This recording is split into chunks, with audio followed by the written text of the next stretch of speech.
Tirana është një kryeqytet dinamik, i karakterizuar nga arkitektura moderne, më shumë se 300 ditë me diell në vit dhe pothuajse 40.000 apartamente të pabanuara, sipas të dhënave më të fundit të regjistrimit të popullsisë në Shqipëri. Prej vitesh në Ballkan qarkullojnë akuza separat me origjinë kriminale, po ushqejnë bumin e ndërtimeve. Megjithatë, në Shqipëri, pavarësisht numrit të lartë të pronave të pabanuara, perceptimi mbi pastrimin e parave duket se nuk përputhet gjithmonë me përmasat dhe pasojat e fenomenit. Pastrimi i parave nuk shihet si diçka negative, thot Dordan Koçani nga Iniciativa Globale kundër krimit organizuar transnacional GITOX. Sipas tij, një pjesë e njerëzve mendojnë se parat me origjinë të palikshme, kur investojnë në apartamente, hotele luksoze apo projekte të tjera, sjellin kapital në ekonomi. Shqipëria nuk është i vetmi vend i Ballkanit Perëndimor që përballet me sfidën e pastrimit të parave. Ky problemi i përbashkët për vendet e rajonit mbetet zbatimi i dobët dhe mbështetja e pamjaftueshme institucionale për masat kundër këtij fenomeni.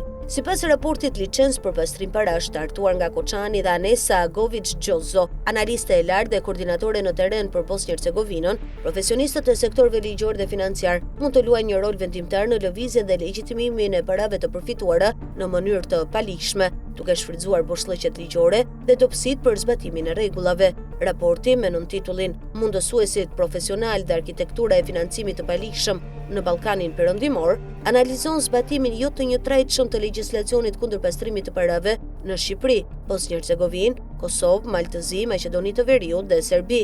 Në problemet kryesore renditen raportimi i pamjaftueshëm i transaksioneve të dyshimta nga profesionistët, mungesa e personelit mbikëqyrës të trajnuar dhe bashkëpunimi i kufizuar ndërmjet sektorit privat dhe institucioneve shtetërore. Në një raport tjetër të publikuar në korrik 2025, Agnesa e evidentonte se tregjet kriminale gjenerojnë të ardhurat të palikshme nga trafikimi i drogës, armëve dhe qenieve njerëzore, kontrabanda e migrantëve dhe evazioni fiskal, ndërsa profesionistë si avokatët, noterët dhe kontabilistët mund të ndihmojnë në realizimin e skemave të pastrimit të parave. Pastrimi i parave nuk lidhet vetëm me investimet në pasuri të paluajtshme.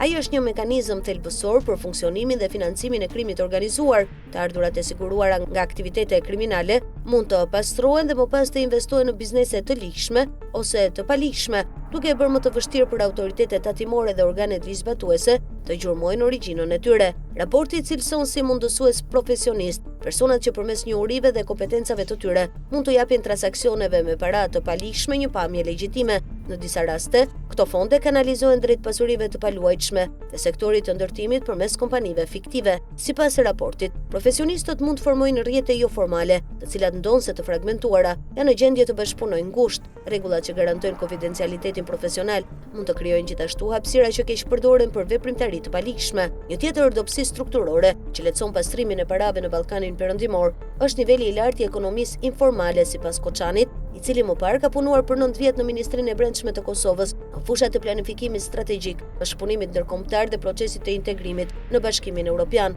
Ekonomia informale ka mbetur në nivele të larta në pjesën më të madhe të rajonit prej dekadash. Sipas një vlerësimi të Bankës Botërore të cituar në material, ajo përbën më shumë se 30% të prodhimit të brendshëm bruto të rajonit, krahasuar me një mesatare prej 23% në Bashkimin Evropian. Më shumë se 2 miliardë njerëz në mbar botën punojnë në ekonominë informale. Sipas Task Force-së së veprimit financiar, përsia e lartë nga pagesat me para në dorë dhe dobësitë e institucioneve mbikëqyrëse mund t'i bëjnë ekonomitë të tilla më të ekspozuara ndaj pastrimit të parave dhe veprimtarive kriminale.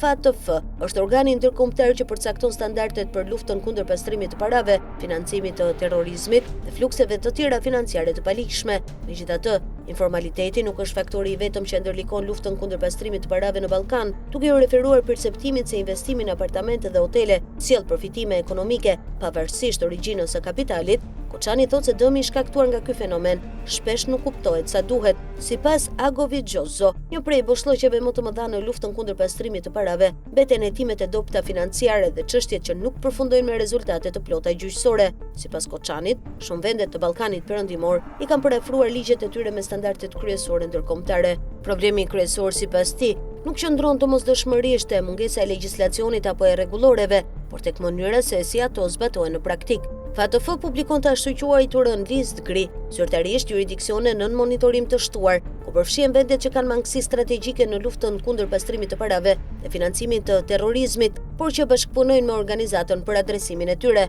Organizata mban gjithashtu një listë të zezë, më të kufizuar për jurisdiksionet që konsiderohen me rrezik të lartë. Përfshirja në listë të ngri mund të sjellë pasoja ekonomike, përfshirë uljen e investimeve të huaja dhe rritjen e kostove të huamarrjes, sipas Institutit të Bazelit për Qeverisje. Një ditë pas publikimit të raportit licencë për pastrim parash, Bosnjë-Hercegovina u përfshi në listë të ngri për herë të dytë në më pak se një dekadë, pavarësisht ekzistencës së legjislacionit për luftën kundër pastrimit të parave. Bosnjë-Hercegovina ishte përfshirë për herë të parë në këtë listë në vitin 2015 për shkak të mangësive në kuadrin për parandalimin e pastrimit të parave. Pas miratimit të njësur ndryshimesh ligjore, vendi u hoq nga lista 3 vjet më vonë. Rikthimi në listë të ngri nënkupton një mbikëqyrje më të rrept dhe mund të komplikojë përpjekjet e Bosnjë-Hercegovinës për t'u bashkuar zonës së vetme të pagesave në euro, SEPA, mekanizëm që lehtëson pagesat elektronike ndërkufitare në Europë. Bullgaria dhe Monako përmenden si vendet e tjera evropiane të përfshira në listë, ndërsa Kroacia, antare e Bashkimit Evropian, ishte vendosur në të në vitin 2023